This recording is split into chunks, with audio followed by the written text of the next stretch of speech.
This episode of the Quest for Quality podcast is brought to you by Thrive Market. Thrive Market is on a mission to make healthy living easy and affordable for everyone. To receive a special discount code for 15% off of your first order, email Tim at inboundpodcasting.com. Welcome to the Quest for Quality podcast with keynote speaker Joe Higgins.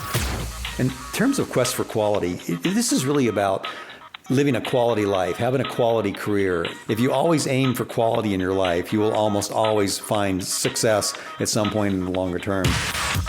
For decades, Joe has shared his quest for quality message with thousands of business professionals across the country. Some of you may know our keynote speaker.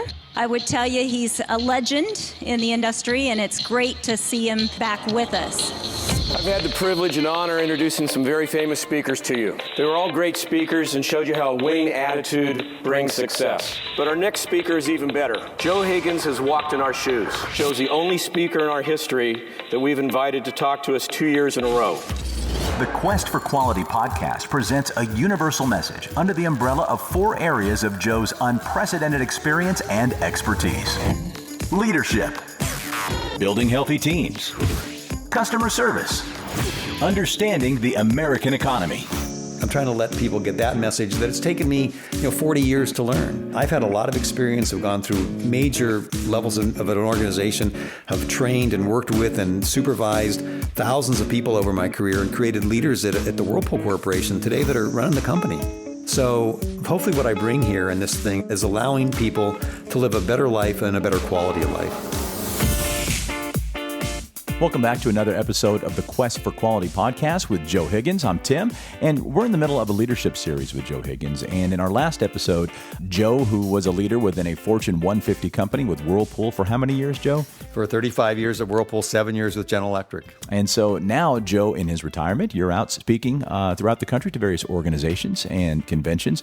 And at the time of this podcast recording, you're about to head out to San Antonio to do a presentation. I am, yeah. I'll be there most of next week talking to at a convention, actually opening and keynoting a convention at the Marriott in San Antonio. And the topic will be the American economy? I'm talking about the economy 2015. What I do in that presentation is I project out a year. I give the people a 1-year look at how our economy is going to be based on our leading economic indicators. I'm also giving them a 10-year look based on where technology is going to happen over the next 10 years and how that's going to impact our economy. I also talk about social trends and the impact that social trends have on our quality of life and thus on the business conditions for most business people around this country. So for those that have subscribed to this podcast, we thank you. And if you haven't had a chance to listen to the series on the economy, just go through iTunes or whatever portal you're listening to this podcast to, and you can click on that one particular episode and get kind of a sample of what Joe talks about with his talk on the economy. Today, we're talking about leadership, one of the many topics you cover as you speak throughout the country, Joe. In our last podcast episode, we were discussing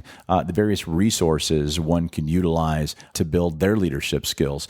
So with your years at Whirlpool, what are some of the most vital skills that someone needs to have to lead a large enterprise like Whirlpool? We talked about how to become a leader within oneself, but how about within an organization? Might be tough to navigate something like that.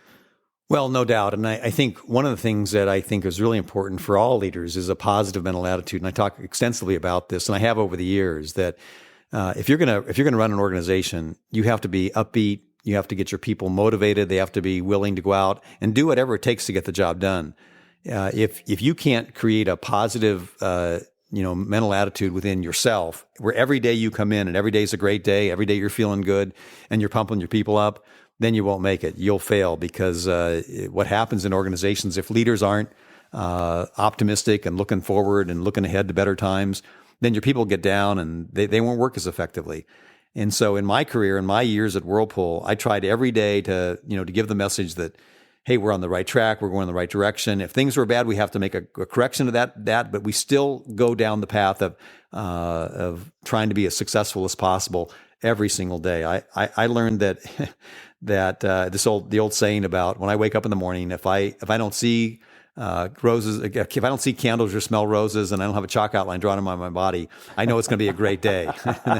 And you got to have that kind of an attitude, because if you don't, you can't lead without it. Can that be taught? Because I've known you now for about a year and a half or so, Joe, and every single interaction that we've had, you just give this positive vibe. Is that something that was learned, or something that you think that people are just born with? It's innate. No, I think absolutely. I think it's learned. I think when I was a sales guy and I first started in the business, I had a lot of lapses, I think, in my daily routine. And I learned through listening to tapes and reading books that you can actually control your mind to be whatever you want it to be. You can decide if you want to wake up in the morning and have a great day, you can decide to have that kind of a day. You can also wake up to be in a really bad mood. This is what I learned when I first started at GE. I had a boss that he would come in some days and be in a really good mood and some days in a really bad mood. When he was in a bad mood, nobody wanted to talk to him. And it could go on for a whole week. And I thought to myself, is that really good leadership? If you're in a position where your people don't want to communicate with you and you don't know what's going on, does that hurt or help your organization? I found that really hurt the organization. I didn't like working for him. And I said to myself, when I run a business, I'm going to be the kind of guy that people will talk to no matter what time of the day it is, no matter how bad the situation is, that when they call me, they'll always get from me, how you doing? Is everything okay? Let's find a solution to the problem, not blame you and not bring you down and not try to make you feel bad, but let's find a solution and make things better. And I think great leaders have that capacity to every day bring a very high level game to their work that motivate people and say, you know what, I want to talk to him. I want to be around him. I want to be next to him. I want to hear what he says, because that's what drives people to success. And I've also learned the opposite. Well, I've had bosses that were very negative, and you don't want to spend any time with them, and you want to limit the amount of phone calls you have with them. There's blame, there's the blame game they play, and the poor me that they play about how bad things are for me. I've never liked that, and I know that when I retired, the one thing that stuck out in people's minds as they talked about me at my retirement parties was that I was a positive influence on their lives and on their lives of their families and their businesses and everything else. So it was a very effective way, I thought, to manage a team. Certainly, and in my experience, I found that as a leader, if I were to be accommodating and started with something positive and ended with something positive, I always got a better result. And I found that when I had other bosses that I'd worked for that were either negative or positive, I always wanted to do a good job for the guy that was positive. That made me feel better about what I was doing within the organization. I tried harder for them. Mm-hmm. So now the other side of this, Joe, is what if somebody's listening saying, yeah, it's okay to be the nice guy, but it's easy to get walked on. It's easy to get stepped on when you're nice. You get a little bit more forgiveness from this guy, so I can slack off here. Have you ever bumped up against that type of attitude within your organization? Well, I can't say that I have. I'll tell you this, though, that when you're in leadership position, there are two kinds of authority you have. You have position power, where you come in and because of the job title you have a position and you have power as a result of that. Mm-hmm. And then there is personal power. And personal power is when you do a really great job, people respect you, they know that you're capable, and they respect you because you have this personal ability to lead an organization. We see that in organizations where the dad brings in the son that has never had any experience, and nobody respects him, nobody likes him. He has the power because let's say the dad makes him the vice president of the company. Mm-hmm. He has that power and he can affect people's lives. But if nobody respects you, then you're really not going to be very effective in the longer term. The ability to do a job, to come in every day and make a difference in people's lives, they'll respect that and they'll work hard for you and they won't walk on you. And if you have the personal power, you can make sure that you correct that behavior as you move forward. So for the college grads who recently started a career with a big corporation like Whirlpool, or you're saying maybe the first step is just to be positive. What about office politics and all navigating through that mess there as a leader to try to have the cream rise to the top, not just with your performance but with your attitude? I'm sure throughout your decades with Whirlpool that you've bumped up against something like that as well too. Absolutely. And when you're running an organization and you're watching the people that are coming up in the organization, you like people that are affecting you in a way that is also very positive. The young man, the young woman that comes in the morning, they always have a smile. They always greet you with, "Hey, good morning, Joe." So again, it's the positivity first. It's the first thing you notice about somebody. Mm-hmm. And at a company like Whirlpool, we would always give people a goal. we'd give them, we called it a plan. These are your numbers for the year. And we'd get people that would complain about it and say, oh, we can't make those numbers. And we'd get others with the same set of numbers that would say, you know what, I'm going to find a way to do this, and I'm going to make this happen. The difference between positivity and negativity shows up your entire career. And once you get labeled as a negative person, again, leaders don't want to be around people like that. And if you get labeled as a positive person and you're always trying to find a way, a solution to make things happen, that positivity shows up maybe more than almost anything else you do. And I think there was a Harvard study that they talked about the number one characteristic of a great salesperson. That really is usually the first step in most organizations to get higher levels. The number one characteristic was a positive personality. That's what made you successful, because people gravitate to you. They want to be around you. And that's really what creates leadership in the longer term. That seems pretty easy to accomplish, because that is something that certainly can be controlled. One of the things I was going to ask you was, we talk about leaders. What are some of the natural characteristics one would have that somebody is thinking, I think I could be a leader within an organization or within my family or any type of environment they're in? What are some of the things that someone needs to look at within themselves to say, yes, I have this, and this is what I need? Well, leaders are normally smart. They have to be if you're going to be having a lot of people work for you. And smart means not just getting A's on your report card, but also means learning how to problem solve. Absolutely. And smart is not just about getting A's. I mean, personalities are broader than that. You have to have interpersonal skills besides being, smart with numbers or smart with facts or being able to memorize things or even be able to talk in front of people. There's a wide variation of skills that are necessary to be a leader in an organization. And mastering each of those is important. I mean, if you go to school and you find that people gravitate towards you, they want to be around you, they want to hang around with you. If you feel like you see people and you can motivate them, if you come up with an idea and people are willing to change based on that idea that you have, those are good signs that at some point you're going to be a leader. And you're always put in places in school where you're in a group of 5, let's say, that are putting together a presentation. If you're the one that's saying, hey, here's what we need to do, this is what the presentation should look like, and people are listening to you and following you, you probably have the skills. That doesn't mean that you're going to make it, but if you follow the other rules and all the other things that are necessary for great leadership, you probably have an idea that that's the place to be in the longer term. What about conversely, for those that say, you know what, I'm not that person. I'm not that person that would naturally want to propose an idea for fear of it being shot down or judgment, or maybe I don't feel that smart. Don't you feel that people that are in that boat, there's still a way to kind of change their thinking and their process and the manner at which they strive to become a leader? Well, yeah, and I was that person myself.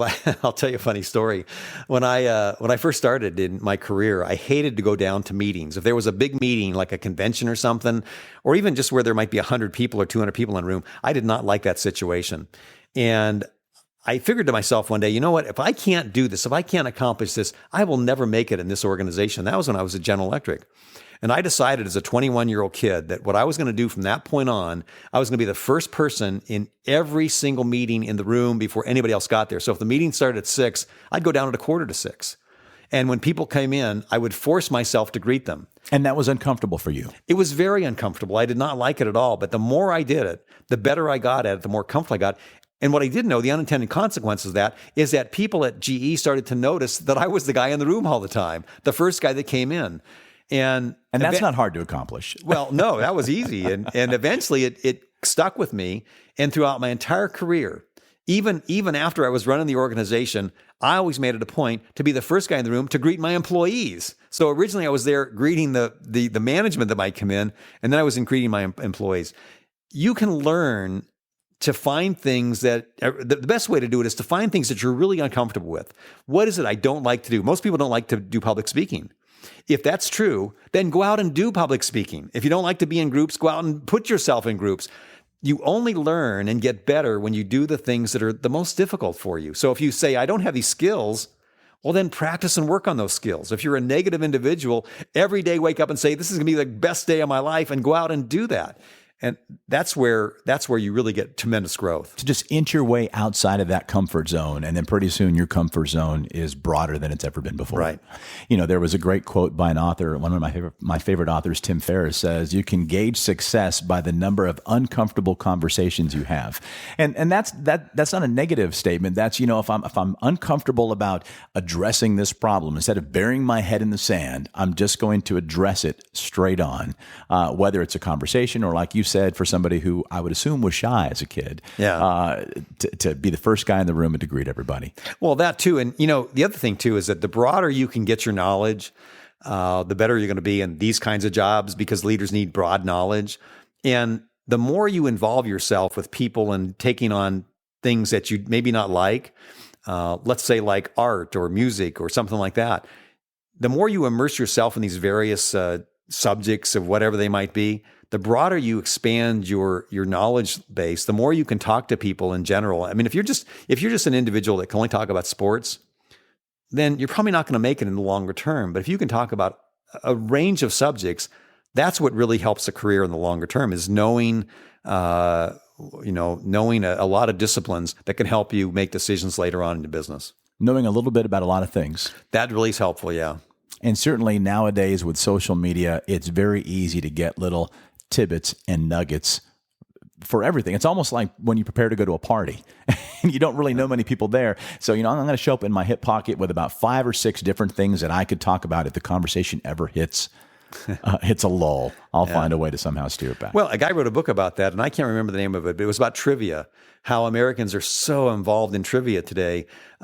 If you look at the LA Times, there's a headline. Some people read the headlines. And at one point, the LA Times decided to put in a second headline for those people that don't want to go in much depth in terms of what they read. So you read the first headline, and then you can read the sub-headline, and you can pretty much have an idea that there's something going on. But if you really want in-depth knowledge of something, if you're going to learn about something, you got to get below those headlines. In the same way in life, if you don't like economics, then you need to listen to economics, read economics, be involved, talk to somebody who talks about economics so you can get that subject. And I would say the same is true in any of the disciplines we have in business as well, whether it's marketing or merchandising or service or you name it.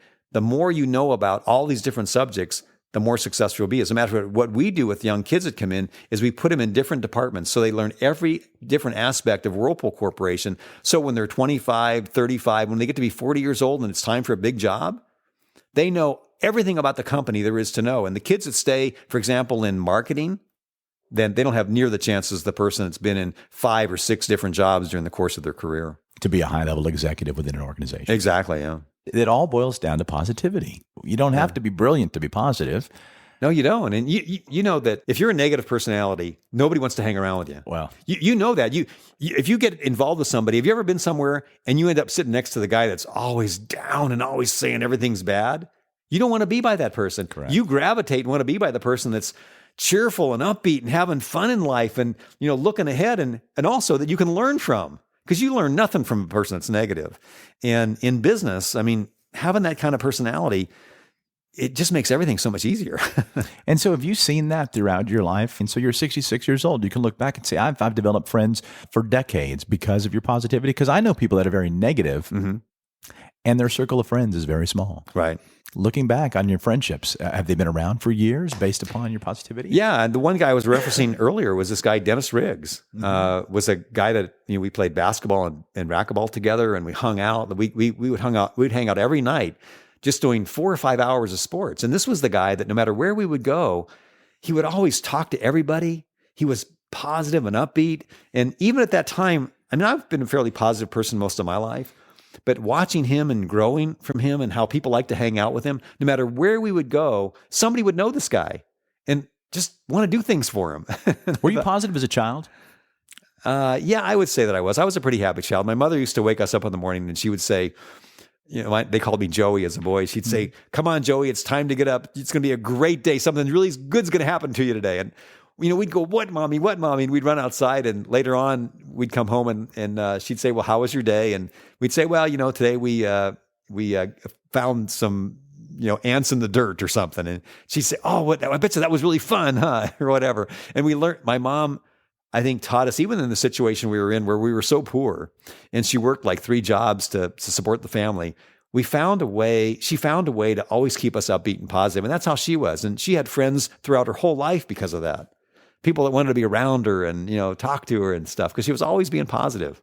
And so this is something that you picked up as a kid and maintained throughout your entire life. You were developed that way in spite of the situation you mentioned. You grew up and your family didn't have a lot of money, right? But yet you were able to maintain that positivity. Your mother was, which of course led to you to have great success in your life, both personally and professionally. Do you think that somebody with some negative influences and a negative background can somehow make this shift and do that? I mean, it's a matter of getting up in the morning and saying, it's going to be a great day. Something great's going to happen today. That's right. And I think you can. As a matter of fact, I talk about this all the time, that you can learn to be positive. You can write a note on your mirror. You can, put it in your car. Everywhere you go, you can put it in your values, whatever you want to do it with. But I know that when I first started my job with GE, I used to drive into Los Angeles. My first year was a training year. I went through 10 different jobs. They put me through every different job I could have. And I can remember being really negative on the freeway every morning. I'd hit traffic by West Covina on the 10 freeway, and it used to drive me crazy. I would get mad and angry, and I started to think about that. And I realized that the traffic's always going to be there. It had nothing to do with me. And I said, I just have to change the way I see and feel that. And I began to learn to use my mind to make me feel better about the outside world. Why would I let anybody else influence my day, make me have a bad day?